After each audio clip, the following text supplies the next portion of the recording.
So over here you can see that I got some a diagram right here, and if I were to hold Alt on my keyboard and use the scroll mouse button, I can zoom in over here on the diagrams.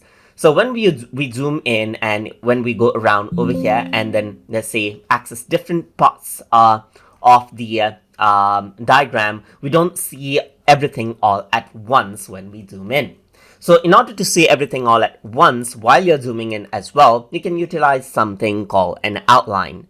And to access it, you can go around onto the UI elements section and click on outline over here, or you can go to view right here and access outline from over here as well. So this is what you have, as you can see.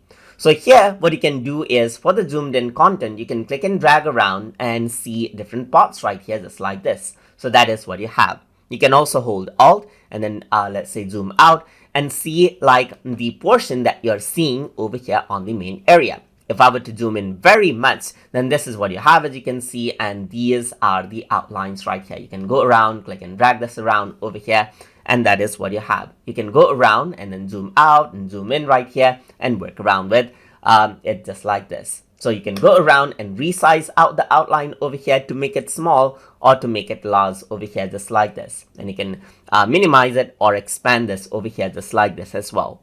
So that is how you can work around with the outline inside of diagrams.net. So I hope you guys learned something as always. And as always, please like, comment, share, and subscribe.